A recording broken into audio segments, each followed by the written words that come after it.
A lot of money is being spent, both on the left and right, by wealthy individuals who are trying to influence the course of these elections. There has been a huge increase in the amount of money that's spent in all these elections in the past couple of cycles. The most important thing is not so much the amount of money that's being spent, but the fewer and fewer people who are the ones that are spending.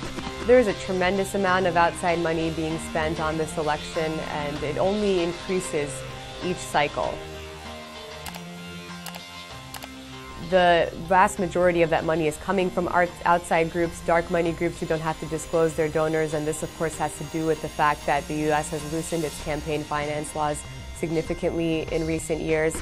There are what are called political action committees, which are basically money that are spent on candidates. And then there are things called super PACs, which we refer to in the United States as outside money. You can't directly fund candidates, but you can put up advertisements about issues, about positions on the hot issues of the day, whether that is healthcare or the environment or the economy. Obama economics. It didn't work then, and it won't work now.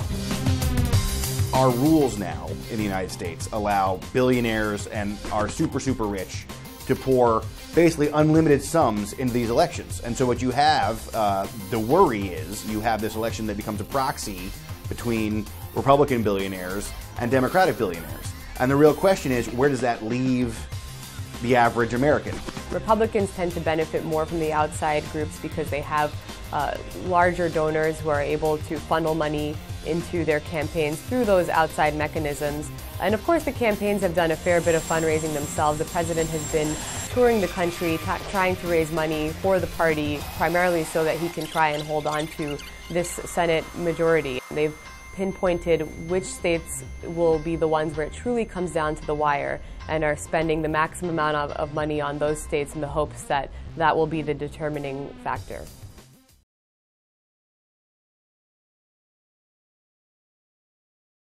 Obama is about to be a lame duck president. So he's only going to have 2 more years to have any of his priorities passed. And if he loses the Democratic majority, which is the only one that he has left, then there's virtually no chance of him having any of the bills passed that he wants to before he leaves office.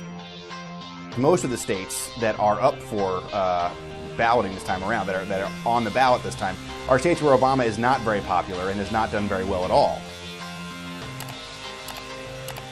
But nevertheless, the polls show the election's much tighter than people would have thought. This was supposed to be a good year for Republicans. Everything looked good for them on paper. It's their states, it's their issues. Obama's not popular. Barack Obama has been a very polarizing figure, especially in conservative circles. Some of the Democrats who are running for election this cycle are running in conservative states, and they don't want to be too closely associated with an unpopular president. I'm not Barack Obama. I disagree with him on guns, coal, and the EPA. Because no one from New York or Washington tells me what to do. I'll make sure President Obama gets the message.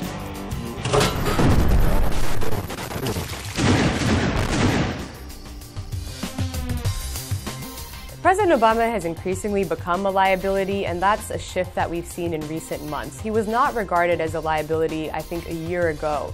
But this year in particular, he's sort of had to navigate a number of scandals. There was a big controversy at the Department of Veteran Affairs. There's been the continued spying on the part of the NSA.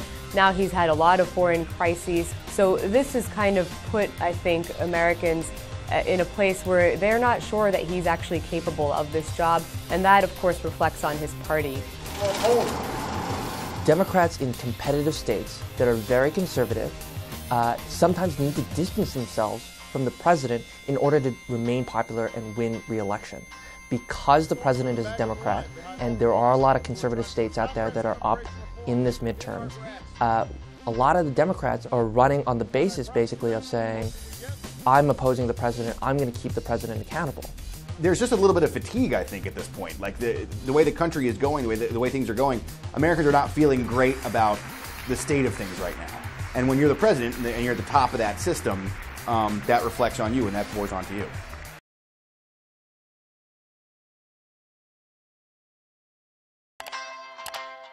She was his Secretary of State, and she has differed with him on how to approach some of these pressing issues. Hillary Clinton is trying to sort of walk a tightrope here.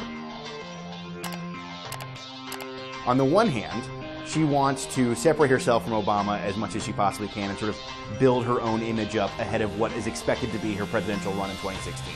If the Democrats lose, she can sort of point to Obama's failings and say, look, I wouldn't be that person if it was me.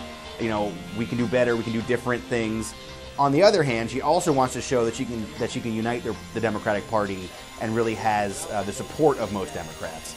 Sometimes when a new candidate comes in, they want to disassociate themselves with the previous administration.